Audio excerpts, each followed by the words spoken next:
Hello and welcome. He's got one of the most familiar faces in top American movies as a support actor, often taking comical or quirky roles. But he also leads a parallel life as a passionate playwright. This week on One-on-One, meet the Hollywood character actor and writer, Wallace Shawn.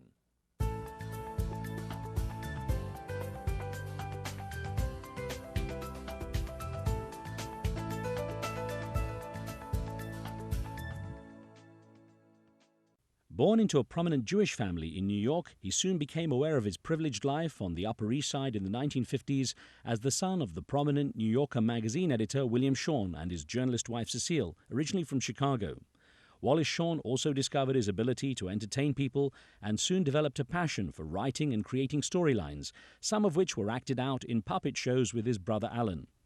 But his father's 4-decade affair with another journalist at The New Yorker left a dark shadow over the family and formed the foundation for much of the psychologically charged writing that Shawn has produced over the years.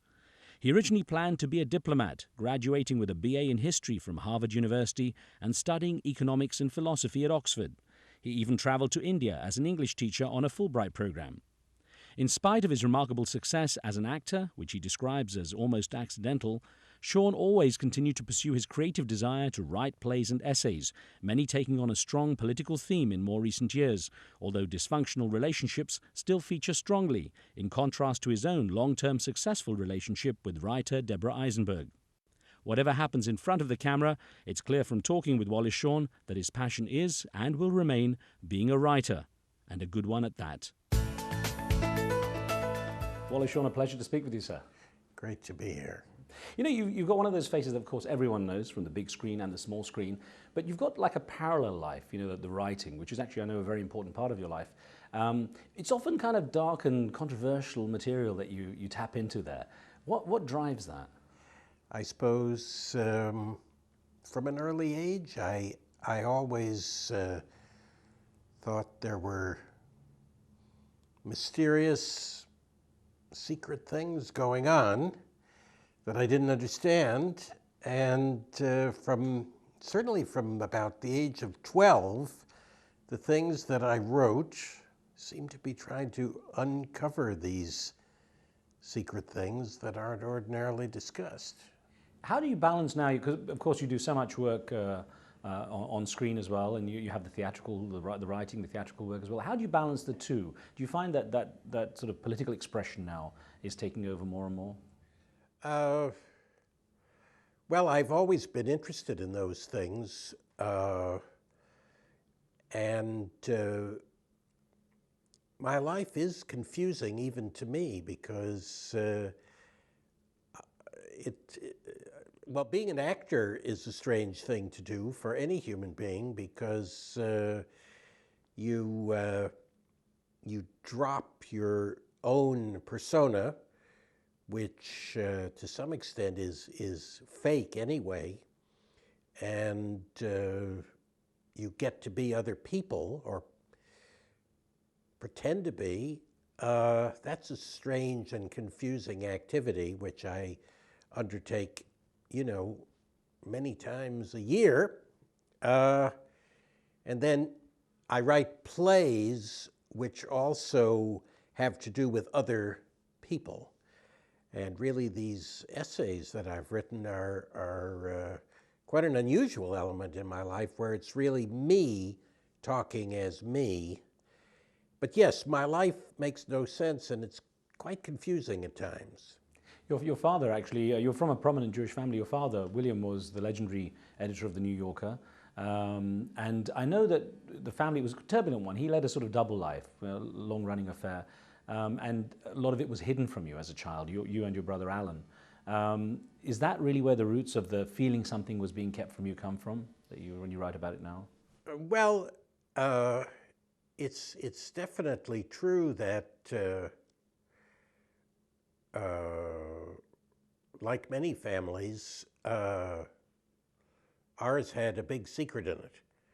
And I know that when I was 12, I saw a play, Long Day's Journey into Night by Eugene O'Neill, that had a tremendous effect on me, and I forced my parents to go to it, And I said, "This is just like our family."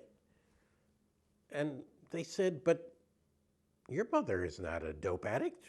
What are you talking about?" Uh,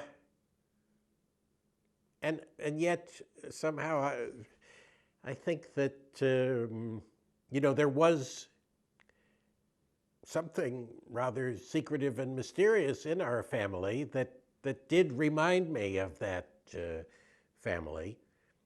But then as I've gotten older, I've met an awful lot of people, and it's surprising how many families have some secret lying behind them, because the whole structure of the nuclear family has something bizarre about it. And it sort of involves keeping up some kind of a facade that is not necessarily based on truth. How did your father influence, do you think, influence you as a character? Well, it's almost impossible to calculate because he influenced me so much. I mean, between my two parents, there's very little that I have brought to the table. My personality is my mother's, really, Cecile, she was a writer. who was a journalist also in her earlier days. And my father, I suppose, among many, many things, he had a very serious attitude to life and a very great curiosity about the world.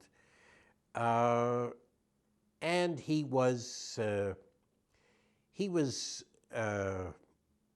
considerate and thoughtful to an extent that it would be impossible to imitate. He was bizarrely kind and bizarrely compassionate. And I could never live up to his example, but it's still an inspiration. I guess you also had the fascinating life in that you had so many people from different backgrounds in your house all the time. They were always entertaining, your parents, weren't they? I mean, my father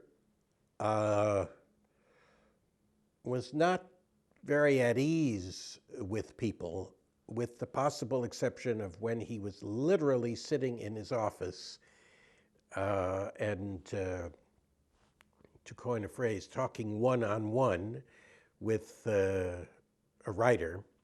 It wasn't wild about parties, but we did, we did have them, and there were fascinating people who came over. Some of them also ill at ease with the other adults, and they loved to talk to a kid, to a 10-year-old or a 12-year-old. So some of the stranger people who came over really enjoyed talking to me because they couldn't quite cope with the other grown-ups. How did you get on with your brother Alan? He eventually became a composer. Well, we were, we shared the upbringing, and